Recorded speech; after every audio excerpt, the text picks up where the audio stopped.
बिस्मिल्लाहिर्रहमानिर्रहीम। अस्सलाम वालेकुम students.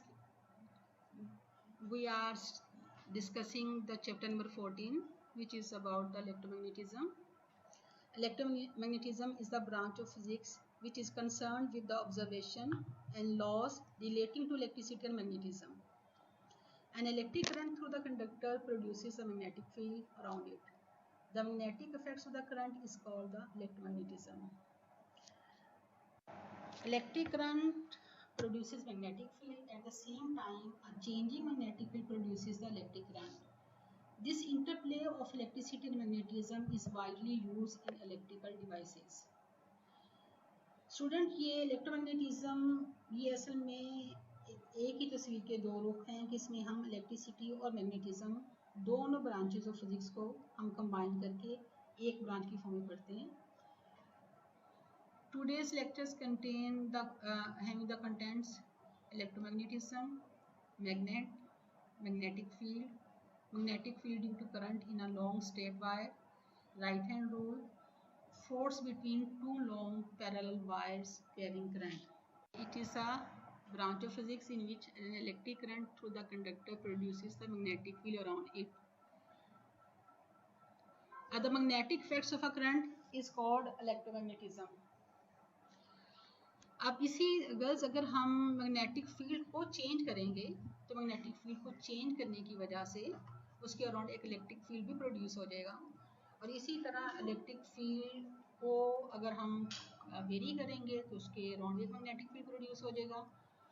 तो ये एक ऐसी ब्रांच है जिसमें हम एक फील्ड के चेंज करने की वजह से दूसरे फील्ड को ऑब्जर्व करते हैं. फर्स्ट ऑफ ऑल कि हमें ये डिस्कस करना चाहिए कि मैग्नेट क्या होता है. मैग्नेट जैसे आप अपनी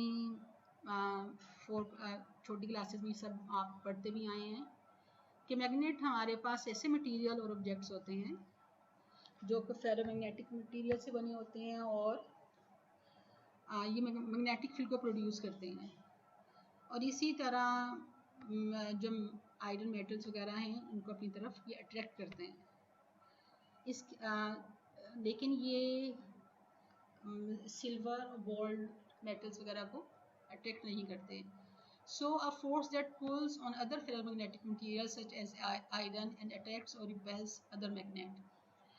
अब इनकी डिफरेंट शेप्स होती हैं. कुछ शेप्स आपने देखी भी होंगी जैसे कि bar magnet, needle magnet, Oval shape magnet. Oval shape magnet और रिंग मैग्नेट ये बच्चों के टॉयज वगैरह में या बच्चों के पास भी देखे होंगे आपने कि वो अक्सर इनसे खेल रहे होते हैं. हॉर्स शू मैग्नेट और सिलेंड्रिकल मैग्नेट ये सारे इनमें से कुछ हम आपने जैसे बार मैग्नेट से आपने कोई प्रैक्टिकल भी परफॉर्म किया होगा. तो बार मैग्नेट से जो प्रैक्टिकल परफॉर्म किया होगा उससे आपने एक मैग्नेटिक फील्ड भी ड्रॉ किया होगा. मैग्नेटिक फील्ड हम बार मैग्नेट और कंपास नीडल की मदद से ड्रॉ करते हैं. तो मैग्नेटिक फील्ड है क्या? The space or region around the magnet where the effect of its magnetism can be detected, it is called the magnetic field. Girls ये देखें कि किसी भी मैग्नेट के टू पोल्स होती हैं. North pole of the magnet coincides with the south pole of the Earth's magnet and vice versa. तो magnetism उनके पोल के पास ग्रेटर होती है than at middle. Like pole attract while the unlike pole repel each other. अगर आप किसी magnet को फ्रीली सस्पेंड करेंगे तो अपने आप को सेट कर लेगा along the north south direction. अगर हम किसी अनमैग्नेटाइज मटेरियल को मैग्नेटाइज करना चाहते हैं तो इसके लिए हम इलेक्ट्रिक मेथड यूज़ करते हैं, यानी कि उसमें से हम स्ट्रॉन्ग डीसी पास करते हैं.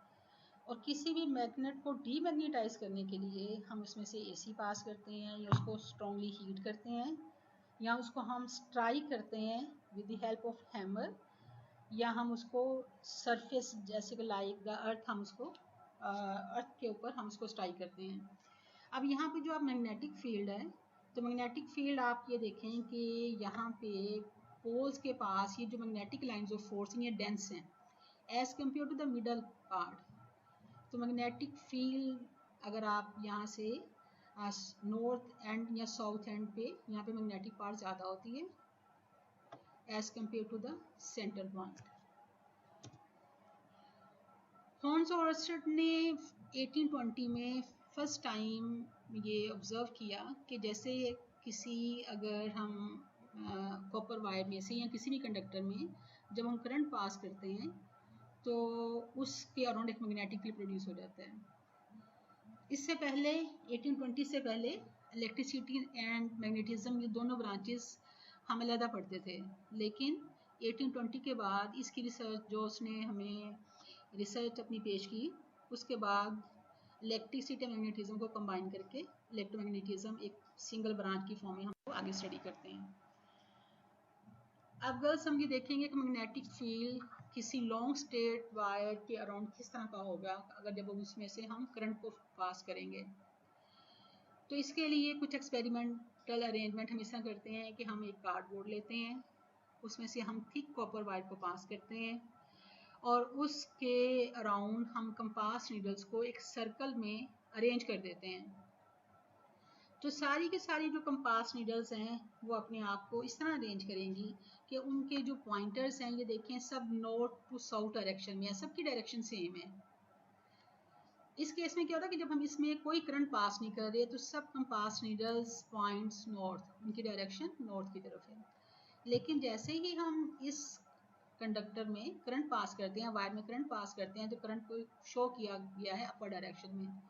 जैसे ही हैवी करंट पास करते हैं तो उसके अराउंड जितने भी कंपास हैं वो सारे के सारे उनके जो पॉइंटर्स हैं अपने आप को टेंजेंट की फॉर्म में सर्कल के अराउंड ये अपने आप को सेट कर लेंगे। इट मीन्स कि इनके ऊपर एक फोर्स लगती है मैग्नेटिक, जिसकी वजह से ये अपने आप को एक सर्कुलर पाथ में अरेंज कर लेते हैं।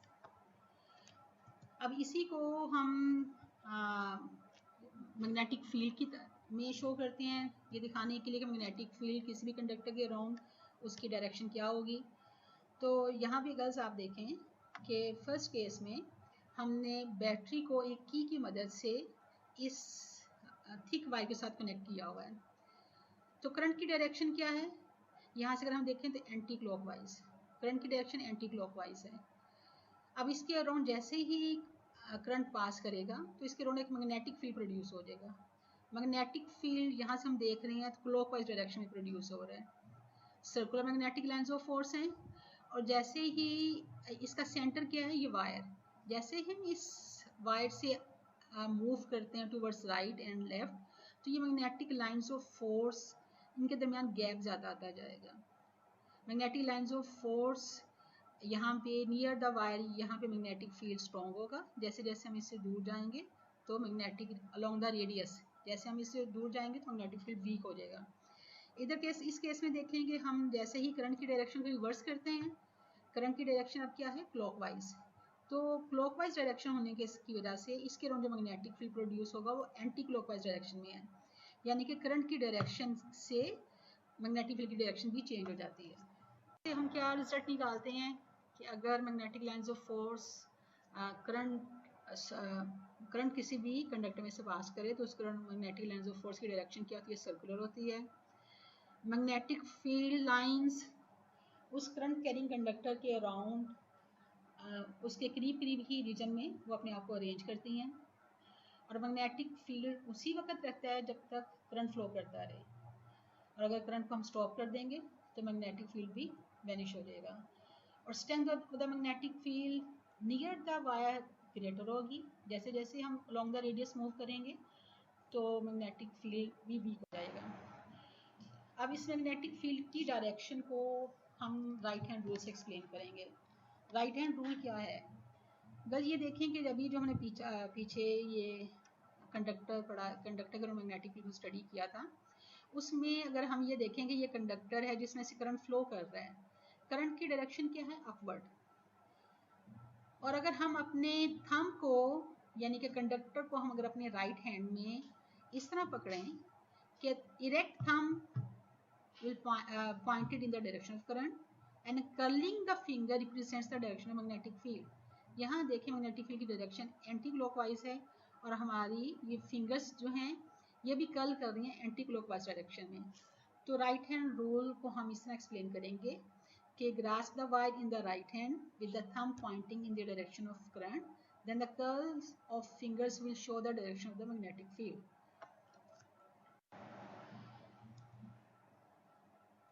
अगर जब हम देखते हैं कि अगर हमारे पास two wires parallel to wires हैं, अगर हम उसमें करंट की डायरेक्शन पैरेलल लें या एंटी पैरेलल लें, तो इन दोनों वायर्स में किस किस्म का इंटरेक्शन प्रोड्यूस होगा।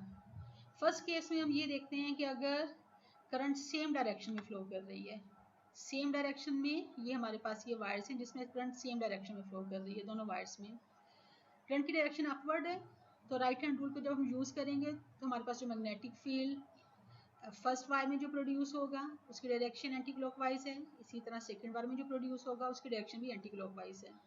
ये दोनों फील्ड सेंटर में जाके, अगर इसकी डायरेक्शन ये देखें एंटी क्लॉकवाइज है, लेकिन ये एरो जब यहाँ भी पहुँचेगा तो इसकी डायरेक्शन क्या हो जाएगी, इसकी डायरेक्शन डाउनवर्ड है और यहाँ पे इसकी डायरेक्शन अपवर्ड है।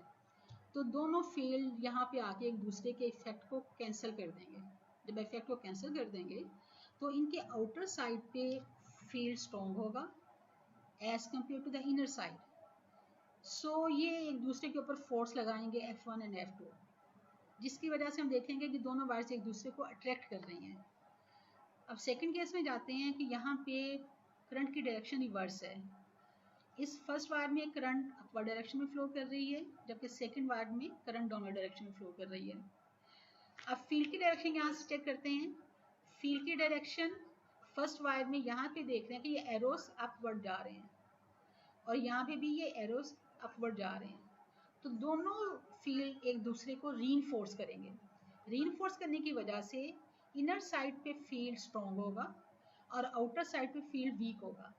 तो ये ऑपोजिट साइड पे ये फोर्सेस लगाएंगे, जिसकी वजह से ये दूसरे को रिपेल करेंगे। बस यहाँ पे ये बात याद रखने वाली है कि अगर हम सेम चार्जेस देखें तो सेम चार्जेस एक दूसरे को रिपेल करते हैं। जैसे अगर हम पॉजिटिव चार्ज लें तो वो एक दूसरे को रिपेल करेंगे, और अगर हम नेगेटिव चार्जेस लें तो वो भी एक दूसरे को रिपेल करेंगे। लेकिन इसमें केस थोड़ा सा डिफरेंट है। अगर करंट सेम डायरेक्शन में फ्लो करेगी तो इसमें वो दोनों एक दूसरे को अट्रैक्ट करेंगे, सेम डायरेक्शन में अट्रैक्शन है। और ऑपोजिट डायरेक्शन में अगर करंट फ्लो करेगा तो ये दोनों वायर्स एक दूसरे को रिपेल करेंगे। चार्जेस और करंट कैरिंग कंडक्टर का बिहेवियर एक दूसरे से ऑपोजिट है। So girls, it is the end of the lecture. So